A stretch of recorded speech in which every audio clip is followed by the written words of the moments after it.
Hello and welcome back, and that's right, it's time for another best of the year, and today we want to talk about 8-bay NAS devices. 8-bays, I would say, 8-bays are the devices that I think a lot of business users and those that are taking their storage exceedingly seriously in terms of long-term storage requirements, expandability, both internally and externally in terms of bandwidth as well.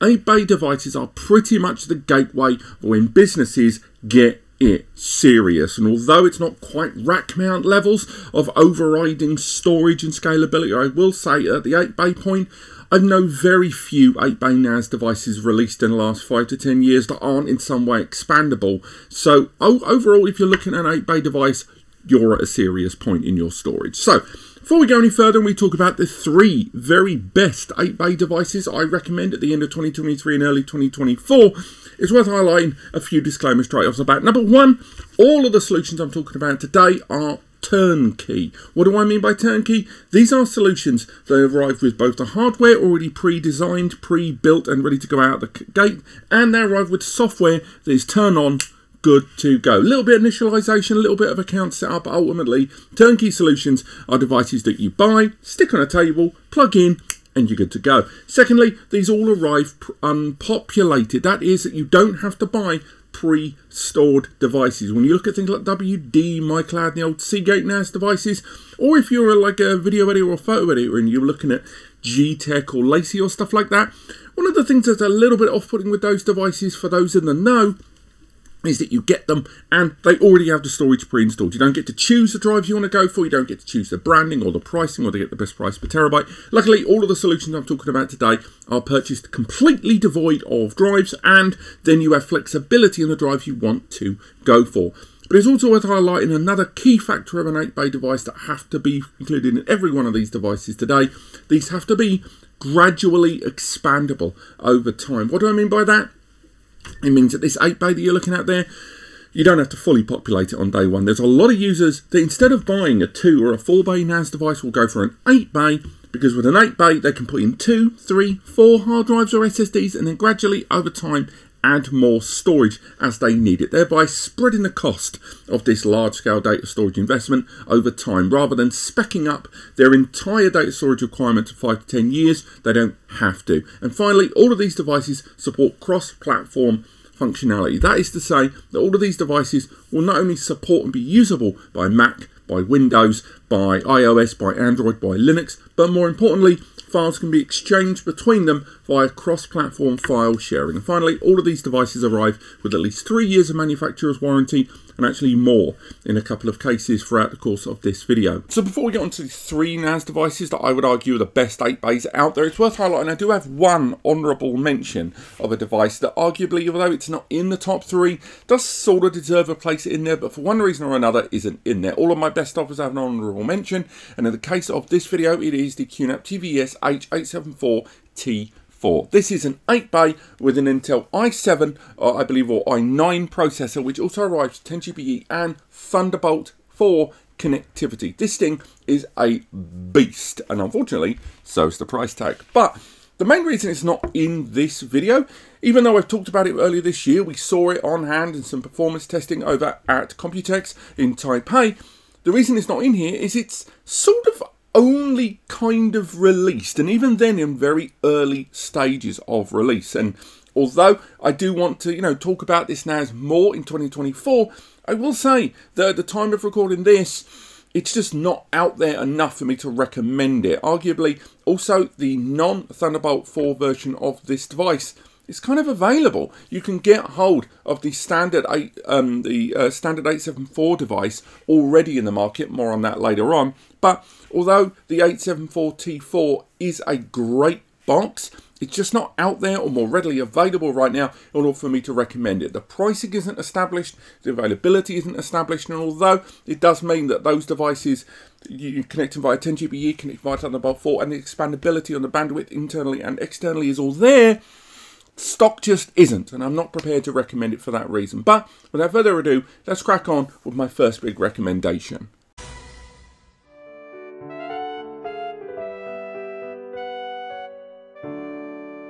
Now this first box is probably going to ruffle a few feathers. It is the TerraMaster T9450, a very unusual move by this rather budget end of the spectrum NAS brand. This 8-bay device from them arriving at about 1,000 to 1,100 Nika, depending where you are in the world, is an odd quasi mix of storage, and indeed it's not actually an 8-bay either, it is a 9-bay device. It's got 9 storage bays built into the front of the casing there, running on an Intel Atom processor. This is a 4-core Intel, 4-core 8-thread processor, with the system arriving with 8 gig of DDR4 memory that can be scaled up to 32 gig of memory, but moreover, that CPU also supports ECC memory. So although this doesn't arrive with ECC memory, something of a real gateway point for a lot of serious storage users, you can upgrade this device to that if you choose to. Also, alongside those 8 bays of, the 9 bays of storage there, again, partially populated if you choose,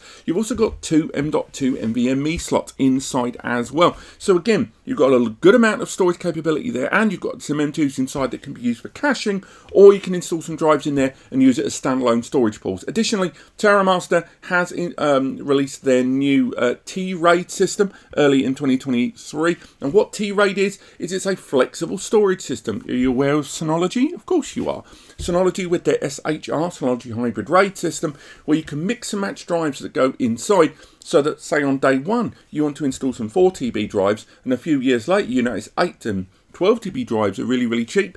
You can mix and match the drives and take advantage of that larger storage in a way that a normal RAID array, a RAID 5, a RAID 6, or even ZFS RAIDs will not allow you to scale accordingly to that level of storage and take advantage of the extra space, because traditional RAID classes every single drive as the smallest available drive. Now, alongside this, the real showstopper on this device, and probably the turning point of why it's in this list, this thing's got 2 10GBE ports. This 9-bay device with 2 M.2 NVMe SSDs inside arrives with 10 GBE on the back, 2 SFP 10G outputs. Now, 8 bays on its own already could fully saturate a 10 gigabit Ethernet port there quite comfortably. But it's the fact this 10 GBE port has got another one there with link aggregation supported, combining them if you choose. And again, TOS does also support SMB multi-channel along with port trunking as well. That means that this system not only has 9 bays of internal storage to really crank out that performance, and those M.2 NVMe's to take advantage of faster SSDs, but the external of this device supports up to 20 gigabits, that's 2,000 megabytes per second of external transmission there. Now, it's not all great news. It's worth highlighting that the TOS software 5.1, with TOS 6 currently going into beta, isn't as good as a lot of the other brands out there. It's alright. It takes the rudimentary stuff's pretty good. It is manageable. It is usable. There isn't really lots of mobile applications. There isn't the AAA apps on there. But at the very least, it does still give you the kind of base level functionality there. And it does have multi-site backup tools there with synchronization tools. It also has a lot of the multimedia suite there. It also has a lot of the file management suite. iSCSI stuff there, support PTRFS as well. But on top of that, you don't even have to use it, because you can install Unraid on this. You can install TrueNAS on this. And TerraMaster, although they're not fully endorsing it, will not, deny you your hardware warranty if you go ahead and stick TrueNAS on one of those M.2 NVMe slots inside. They won't deny you if you use one of the USB ports to lump on Unraid at boot. It's that straightforward. So do bear in mind that although this system arrives with probably the weakest software of all of the solutions I'm going to talk about today, it supports third parties in a way that most of the other brands do not. And don't forget that level of hardware, both internally and externally, to really take advantage of those 8 bays of storage so easily.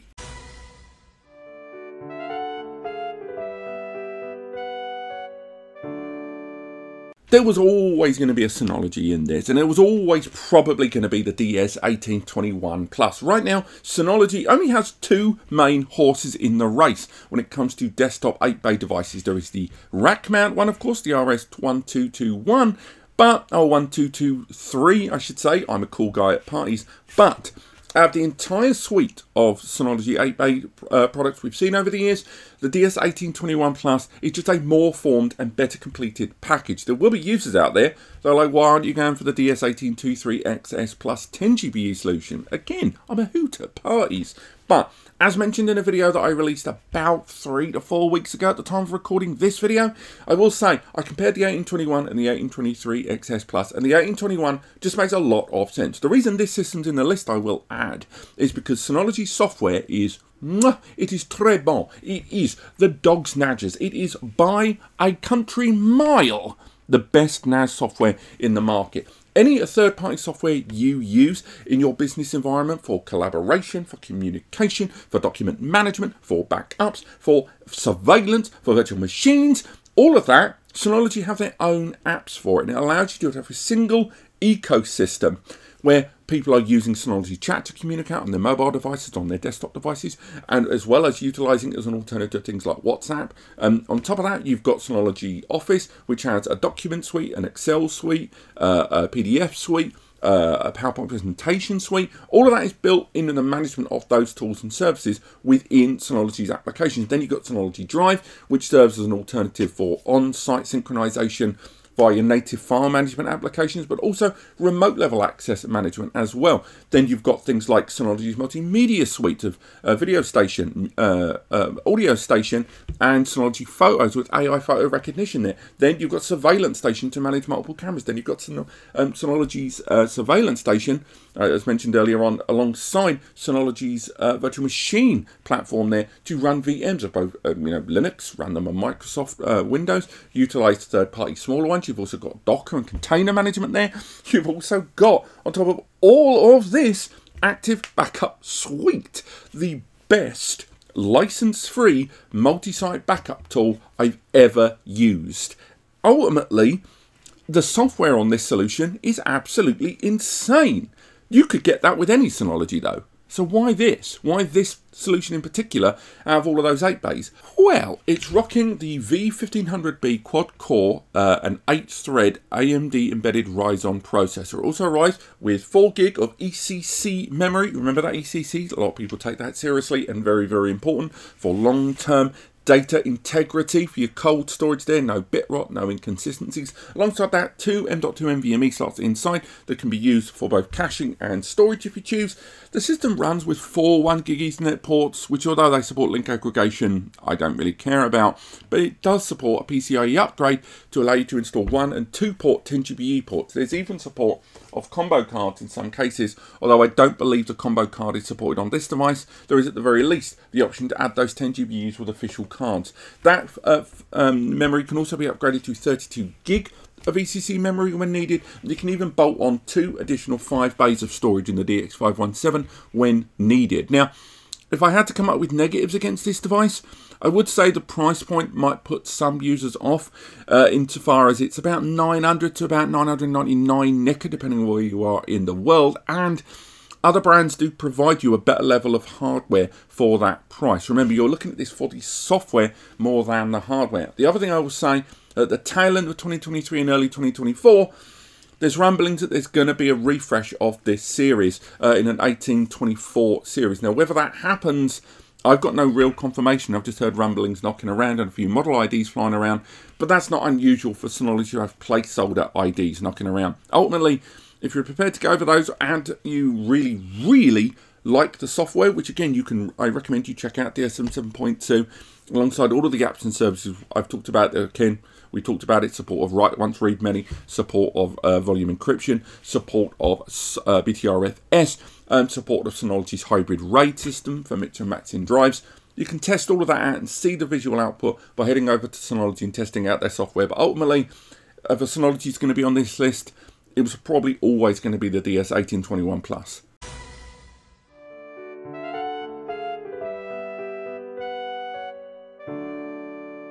And finally, we end on a QNAP that we talked about at the very end of 2022, I believe, the TVS H874. Do you remember that honourable mention I mentioned about 12 minutes ago? You can look at the time bar and tell me.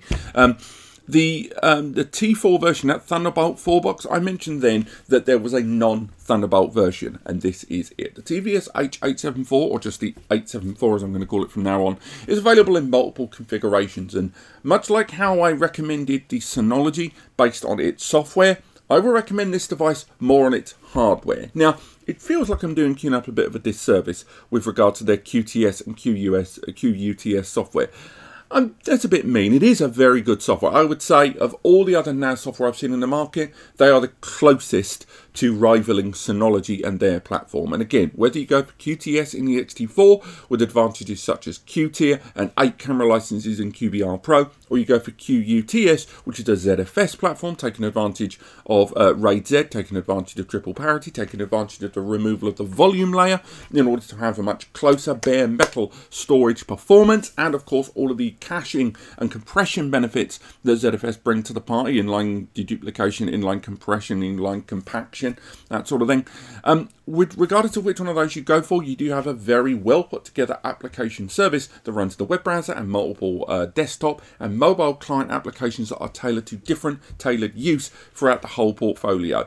Again, and with regards to third-party OSs as well. Loads of client support there to play with. Now, this system runs on an Intel Core 12th Gen architecture, so that you can start, I believe, on the i3 with this device, although they have different CPU configurations. Across the whole product family, they go from Pentium to an i3, to an i5, to an i7, all the way up to an i9, with this system arriving in an i9 version if you choose, which also arrives with a couple of 10G ports as well, and memory starting at 16 to 32 gig with the i5 model, going all the way up to 64 gig with this system just absolutely OP in terms of its hardware architecture. That CPU starting with a 10-core version, I believe, going all the way up to some insanity, I think 16 and 20-core versions throughout the product family. And that Intel 12 Gen also means support of PCIe Gen 4 architecture, with these systems arriving with not only a Gen 4 x 16 interface PCIe for upgrades, which can include graphics card support, which can include 25 gig and 100 gig network card upgrades, but also QNAP's own QM2 card series, which allows you to add further M2 NVMe's, again Gen 4, so 7,000 megabytes per second SSDs, and even more 10GB on those upgradable combo cards. And they've got a whole series of Gen 4 cards out there. Now, alongside that, this system arrives with pretty much the standard stuff you would expect. It's got internal M2 NVMe slots to take advantage of Gen 4 SSDs. It's got the 8 bays of baseline storage, but you can also add on multiple expansions from QNAP there, which they've got support of 2, 4, 8, 12, and even 16 bay expansion devices that can be bolted onto this device. Then there is support of a myriad of their own applications, which I would argue, although Synology create very much a single ecosystem, QNAP have more of a tendency to create a more customizable platform there. They have a platform where it will allow you to make all kinds of changes. It will change its own indexing, changing its own workflow to meet your needs. It does mean a much steeper learning curve, I would say, but if you're prepared to spend the extra time doing it, it will be more rewarding because it's far more tailored to your needs in a way that Synology, in order to create that ecosystem, has a lot of fixed working protocol, fixed indexing in some places, and fixed workflow where you need to change your workflow to it. But it can ultimately be more rewarding for those users that want that single workflow. But if you want something more customizable that will work around your needs, if you take the time to adjust it, the QNAP TVS 874 is going to be more kind of appealing to you. Is it perfect? No. One, the price tag is killer. It's by far the most expensive device on this in this list. In some cases, twice as expensive as some of the solutions we've talked about, starting at around 1,600 to 2 grand, depending on the configuration, going all the way up to 3.5 grand if you go for that i9 64 gig version with 10 GB on board. Now, you can pare things back, of course, and go for the smaller model then, go with a lot of those upgrade options I mentioned, but still nonetheless, it's a very expensive box compared to the others on the list. Particularly if you go down the build your own route, the DIY, you can build a not dissimilar solution to this for about 800 to a grand. So that extra money is going towards the software and saving you the time and single eco warranty. But for some of you, if you're really counting the pennies, this device is going to be a little bit off-putting for you there. The other thing I will highlight, that you can install Unraid and you can install TrueNAS on this, but they don't have TerraMaster's slightly, yeah, knock yourself out, mate, attitude. They do not like you doing that. They won't flat out stop you, but at the same time, you can pretty much tear your warranty in half if you do that. The last thing I will add, of course, is QNAP were targeted by the ransomware group Deadbolt, along with Acer Store, TerraMaster, and a bunch of other brands in the market, and a lot of users had their data encrypted. Now, the fault line of where Deadbolt happened between user responsibility of updates and security and maintaining their firewall versus QNAP's handling of that, there was a lot of back and forth between all of that, with responsibility being spread across everyone and blame being spread in different places too. But ultimately, do read up about that before you go for this QNAP NAS, because it's important that you stay on top of your security as well. That's important with any NAS, I would say. But definitely, before you go for a QNAP NAS, do read up about that, because I think it's very important to be informed about that. And that's it. Those are, for me, the best 8-bay NASs you can buy at the end of 2023 and going into 2024. Did I miss anything? Of course I did. I didn't touch on Synology and the slightly wavy way they handle that hard drive compatibility, did I? I didn't talk that much about QNAP and that kind of camera licensing stuff with the cameras there. TerraMaster, I didn't even really touch on TerraMaster's software and the regularity of those firmware updates versus the regularity of their hardware output. And, you know, are they spending more money on hardware, software? Could they stand to, you know, level that balance? If these are questions you want answers to, there will be guides on all of these devices and, in terms of hardware and software, many other solutions from these brands linked in the description. Alongside that, if you need a little bit more of a helping hand, there is the free button for free advice over on NAScompares, the big blue button on the right hand side of every single page that you can use for free advice. Alternatively, use our Discord, use our community support forum, ask.NAScompares, or head over to Ko-Fi or Patreon to take advantage of the commission area there, where you can hire myself to give you some consultancy on what you are doing, or join the membership program for early access to these videos, expedited support, and access to our monthly Zoom video where we deal with a lot of our members to talk about the channel, talk about different subjects, and also do tutorials and seminars on the subject of storage. And finally, there's a link in the description that goes through every one of today's solutions in a lot more detail, as well as a link into other resources, so do check that out. But apart from that, have yourselves a fantastic Christmas.